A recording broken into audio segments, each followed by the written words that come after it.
Hello friend, मैं अभिषेक शर्मा आपका technical classes में स्वागत कर रहा हूँ। यहाँ पे अपन बात कर रहे हैं आपके मैकेनिकल वाइब्रेशन की। मैकेनिकल वाइब्रेशन के अंदर अपन अभी बात कर रहे हैं रिले मेथड की, जो कि एनर्जी मेथड को रिप्रेजेंट करते हैं।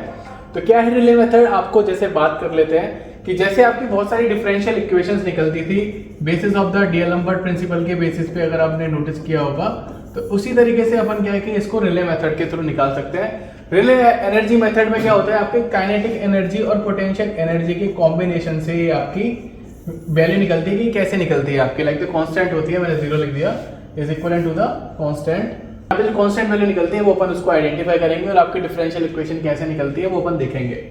तो सबसे पहले यहाँ पे बोला है कि जो आपकी टोटल एनर्जी होती है किसी भी सिस्टम के लिए वो आपकी कांस्टेंट होती है। ये एक आपका मानना है किसी भी सिस्टम के लिए। अब मैं आ जाता हूँ थोड़ा सा नीचे, डायग्राम आपको समझना बहुत जरूरी है। ये मेरे पास यहाँ पे डायग्राम, अपन पहले भी इस तरीके के डायग्राम की बात कर चुके हैं कि ये जो डायग्राम है आपके सामने शो रखा है कि यहाँ पे एक स्प्रिंग सिस्टम है। ये स्प्रिंग आपकी क्या है, किसी सिस्टम से ऊपर की तरफ फिक्स है, जो कि आपको दिखाई दे रहा है। यहाँ पे एक मैंने मास ले रखा है और ये इक्विलिब्रियम पोजीशन में है। इक्विलिब्रियम पोजीशन का मतलब क्या होता है कि अगर मैं बोलूं कि इसका जो स्प्रिंग फोर्स है केल डेल स्टैटिक, वो इसके mg के बराबर होगा। तो ये आपको पहले भी कंडीशंस अपन ने देख रखी है, लास्ट जो डेरिवेशंस कर रखे हैं अपन इस इक्वेशंस को फॉलो करते हैं। तो यहाँ पे उन्होंने बताया कि जब इस केस के लिए बात करते हैं, जब मैंने बोला कि ये जो स्प्रिंग वाला सिस्टम था उसको x डिस्प्लेसमेंट मैंने डिफ्लेक्ट किया, तो उस केस में यहाँ पे क्या होगा, एक आपका मोशन डाउनवर्ड डायरेक्शन में हो रहा है, तो इसके अपोजिट डायरेक्शन में आपका क्या है, एक डीएलम्बर्ट फोर्स क्रिएट होगा, जो कि अपन ने पहली वाली इक्वेशंस में भी देख रखा है। तो मैंने यहाँ पे बोला कि इस केस को जब मैं कंसीडर करता हूं तो ये जो ब्लॉक है वो x नॉट वेलोसिटी से नीचे की तरफ जा रहा होगा। बिल्कुल सही बात है। तो उसने बोला उस केस के लिए काइनेटिक एनर्जी कितनी होगी, तो मुझे पता है कि काइनेटिक एनर्जी होगी उसकी हाफ mv²। तो मुझे पता है कि मैं उस v को लिख सकता हूँ x नॉट का स्क्वायर, तो यहाँ लिखा हुआ है उसने। सेम टाइम पे अगर मैं बात करूंगा कि इस केस के लिए जो मेरी पोटेंशियल एनर्जी होगी इस रेफरेंस पोजीशन से, क्योंकि मैं इस रेफरेंस पोजीशन से इसको नीचे डाउनवर्ड डायरेक्शन में खींच रहा हूं, तो जो एनर्जी है क्योंकि मैं उसके ऊपर वर्क कर रहा हूं। आपको पता है कि दो तरीके की एनर्जी होती है, एक पॉजिटिव एनर्जी होती है, एक नेगेटिव एनर्जी होती है। सेम तरीके से वर्क होता है, अगर हम किसी सिस्टम पे वर्क करते हैं तो अपन को एक नेगेटिव वर्क मिलता है, अगर कोई सिस्टम हमें वर्क दे रहा है तो यानी कि आउटपुट ऑफ। तो नाउ इन दिस केस अपन को पता पड़ा कि जो पोटेंशियल एनर्जी है इसकी वजह से जो वेट है mgx है वो डाउनवर्ड डायरेक्शन में जा रहा है, क्योंकि अपन ने उसके ऊपर वर्क किया है। तो दिस इज द माइनस के mgx आपकी पोटेंशियल एनर्जी आपको मिल गई। और उसने लिख भी रखा है कि नेगेटिव साइन इसलिए क्योंकि जो एनर्जी है वो लॉस हो रहा है, लॉस ऑफ एनर्जी का, इसलिए वो एनर्जी मेरी माइनस साइन में है। अपन और नीचे आते हैं इस डेरिवेशन में। जो मैंने आपको कंसीडर किया था कंडीशंस, वो बहुत जरूरी कंडीशन है, आपको अभी जो लिखा हुआ है वो भी आपको समझना है।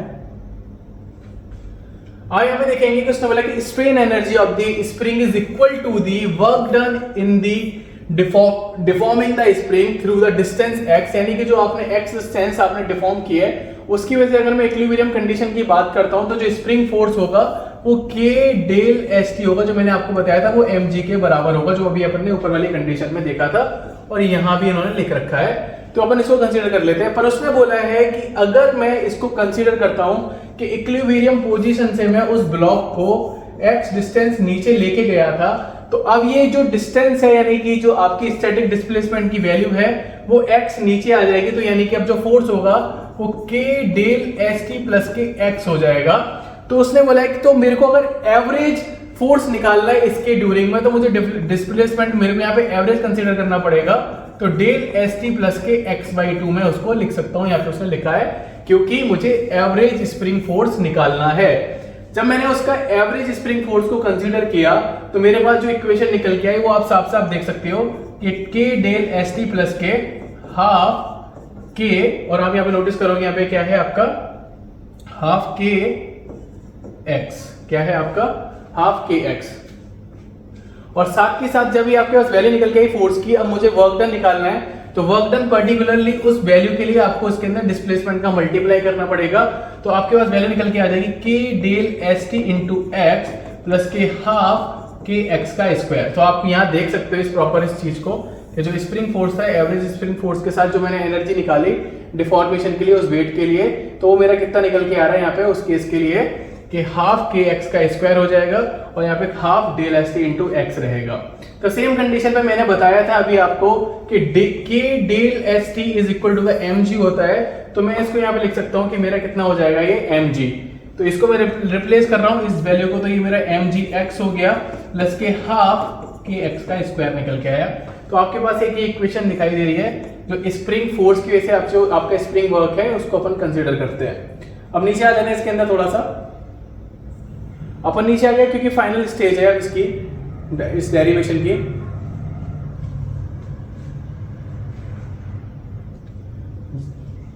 तो मैंने यहाँ पे कंसीडर किया कि जो मेरी टोटल एनर्जी है, अगर मैं बोलता हूं कि उसकी स्प्रिंग एनर्जी को मैं यू से डिनोटेड करता हूं, तो जो टोटल पोटेंशियल एनर्जी होगी वो कितना होगा। तो मैंने लिख दिया कि U is equal G plus, आपने देख कंसीडर कर लिया उसको S।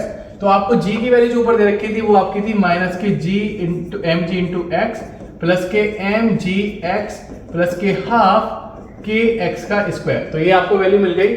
इसके माइनस एम जी एक्स से minus M G X cut गया, तो आपको इस वैल्यू यहाँ पे दिखाई दे रही है U is equal half K X का स्क्वायर। तो सिंपल तरीके से आपको यहाँ पे बात दिखाई दे रही है। और ये आप ध्यान रखना कि दिस इज अ एक्स, ये आपका डिस्प्लेसमेंट है, वेलोसिटी नहीं है, क्योंकि ये किसके साथ है आपका, ये स्प्रिंग स्टिफनेस के साथ है आपका। तो मैंने यहाँ पे एक चीज कंसीडर की क्योंकि मुझे पता ही पड़ा कि जो स्प्रिंग की वजह से जो टोटल एनर्जी आ रही थी वो निकल के आ रही है हाफ के एक्स का स्क्वायर, और जो डीएलएम्बर्ट फोर्स की वजह से जो आपकी एनर्जी आ रही थी वो आ रही थी हाफ एम एक्स नॉट का स्क्वायर। तो ये दो वैल्यू थी। तो मैंने बोला कि इस केस के लिए जो मेरी टोटल एनर्जी होगी, जो टोटल एनर्जी है वो किसके बराबर होगी, तो मैं दोनों को ऐड कर देता हूं, यानी कि काइनेटिक एनर्जी की वजह से आपकी वैल्यू और आपकी स्प्रिंग एनर्जी की वजह से वैल्यू, तो वो आपकी कांस्टेंट के बराबर हो जाएगी। तो मैंने यहाँ पे इस केस को लिख लिया,